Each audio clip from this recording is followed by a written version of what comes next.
আপোনালোকক স্বাগতম মোৰ চেনেলটোলৈ। আপোনালোকে যদি মোৰ চেনেলটো এতিয়ালৈ সাবস্ক্ৰাইব কৰা নাই সাবস্ক্ৰাইব কৰিব। আজি যেটো ভিডিও এই ভিডিওটোৰ উদ্দেশ্যটো হ'ল এটা জাপানীজ ওয়ার্ড আছে কাইজেন। কাইজেন অকল ওয়ার্ডে নহয়, এটো এটা কনসেপ্ট হয়। জাপানীজ লোকসকলে অতীজৰ পৰা এই কনসেপ্টটো ব্যৱহাৰ কৰি আগুৱাই গৈছে। কাইজেন যেটো ওয়াৰ্ড হয়, কাইজেন ওয়াৰ্ডটো গোটেই পৃথিৱীত বিখ্যাত হৈ পৰিছিল 1980 চনৰ পৰা। টয়োটা মটৰছ ইণ্ডাষ্ট্ৰি যেটো হয়, টয়োটা মটৰছে এই কনসেপ্টটো ব্যৱহাৰ কৰি খুব জনপ্ৰিয় কৰিছিল। আসলতে জাপানীজ ইকোনমি এই কনসেপ্টটো 1950 চনৰ পৰা ইউজ হৈছিল, কিন্তু এইটো ফেমাস হৈছিল 1980 চনত। সো আহক এই কনসেপ্টটোৰ বিষয়ে আমি কিছু কথা জানি লওঁ। কাইজেন শব্দটোৰ অৰ্থটো হৈছে ইমপ্ৰুভমেন্ট বা উন্নতি। কাইজেন আসলতে দুটা শব্দৰ সংলগ্ন, এটা হল কাই মানে হল চেঞ্জ, আৰু জেন মানে হল গুড। মানে ইংলিছ শব্দটোৰ যেটো অৰ্থ সেইটো হল চেঞ্জ ফৰ বেটাৰ, বা অসমীয়াত ক'বলৈ গ'লে উন্নতিৰ দিশে যেটো পৰিৱৰ্তন বুলি কয়। আচ্ছা, এই কনসেপ্টটো কাইজেন যেটো শব্দ বা কাইজেন যেটো কনসেপ্ট, এই কনসেপ্টটো প্ৰয়োজন এই কাৰণে হৈছিল কাৰণ বিশ্বযুদ্ধৰ পিছত, দ্বিতীয় বিশ্বযুদ্ধৰ পিছত জাপানীজ যেটো জাপানীজ অৰ্থব্যৱস্থা প্ৰায় ধ্বংস হৈ গৈছিল। সো জাপানীজ অৰ্থব্যৱস্থা কেনেকৈ আৰু পুনৰ উন্নতি কৰিব পাৰে তাৰ কাৰণে আমেৰিকান যিবোৰ এক্সপাৰ্ট হয়, আমেৰিকান যিবোৰ অৰ্থনীতিবিদ, তেওঁলোকে সহায় কৰিব বিচাৰে। তেওঁলোকে চিন্তা চৰ্চা কৰি বহুত গৱেষণা কৰি দেখিলে যে জাপানীজ যেটো কালচাৰ, জাপানত অলৰেডি মানুহে দৈনন্দিন জীৱনত এই কনসেপ্টটো, এই যেটো কাইজেন যেটো হয়, এটো ইউজ কৰি আছে। তেওঁলোকে সেই একেটা বস্তু নিজৰ অৰ্থনীতিত বা নিজৰ ইণ্ডাষ্ট্ৰিত কেনেকৈ ইউজ কৰিব পাৰে তাৰে বিষয়ে অলপ গৱেষণা কৰিলে।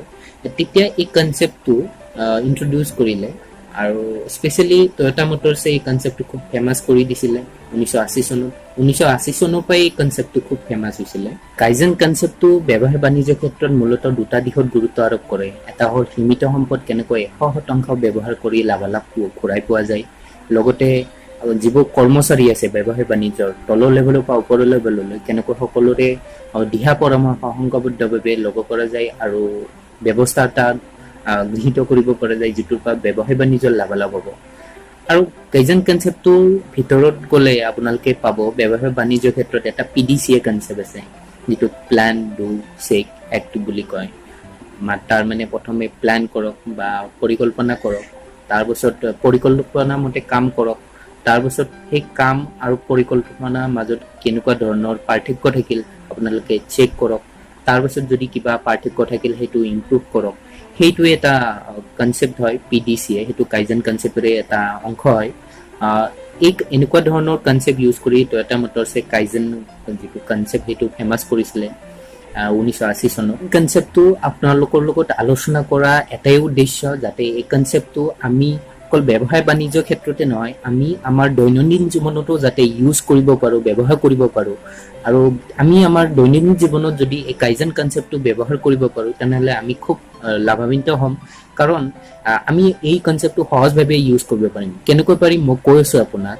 কাৰণ এই কনসেপ্টটোৰ যেটো বেস হয় বা এই কনসেপ্টটোৰ যেটো মূল সুঁতি হয়, সেইটো উদ্দেশ্যটো হৈছে আপুনি যদি প্ৰতিদিনে কন্টিনিউয়াসলি যদি আপুনি 100% নিজৰ জীৱনটো উন্নত কৰাৰ কাৰণে চেষ্টা কৰে, তেনেহলে 100 দিনত আপোনাৰ জীৱনটো 100% উন্নতি হ'ব।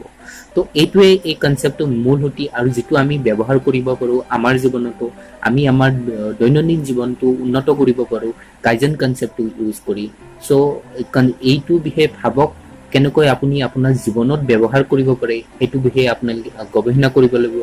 এইটো প্ৰতিজনে নিজৰ জীৱনৰ দায়িত্ব ল'ব লাগিব, আৰু সেইকাৰণে মই এই কাইজেন কনসেপ্টটো আপোনালোকৰ লগত শ্বেয়াৰ কৰিলো, আলোচনা কৰিব। কাইজেনৰ বিষয়ে যদি আপোনালোকে বিতংভাৱে জানিব বিচাৰে তেনেহলে এখন খুব ফেমাস কিতাপ আছে, এজন জাপানীজ ৰাইটাৰ মাসাকি ইমাই লিখিছিলে কাইজেন দ্য কি টু জাপানছ কম্পিটিটিভ সাকসেছ। এখন খুব ফেমাস কিতাপ হয়, এখন পঢ়ক, খুব ভাল কিতাপ হয় এখন। আৰু কাইজেনৰ বিষয়ে আপোনালোকে খুব ভাল জ্ঞান আহৰণ কৰিব পাৰিব আৰু নিজৰ দৈনন্দিন জীৱনত ব্যৱহাৰ কৰিব পাৰিব। যদি আপোনালোকে ভিডিওটোৰ পৰা কিছু কথা শিকিলে, জানিলে বা বুজিলে, তো ভিডিওটো মোৰ চেনেলটো সাবস্ক্ৰাইব কৰক, আনকো সাবস্ক্ৰাইব কৰিবলৈ কওক, লগতে আনকো এনেকুৱা ধৰণৰ কথা আনৰ লগত আলোচনা কৰক, আমি আলোচনা মাধ্যমেৰে বহুত কথা জানিব পাৰোঁ, শিকিব পাৰোঁ, জনাব পাৰোঁ। লগতে ময়ো আপোনালোকক কিছু কথা জানি খুব সুখী অনুভৱ কৰোঁ। তো আজিলৈ ইমানে।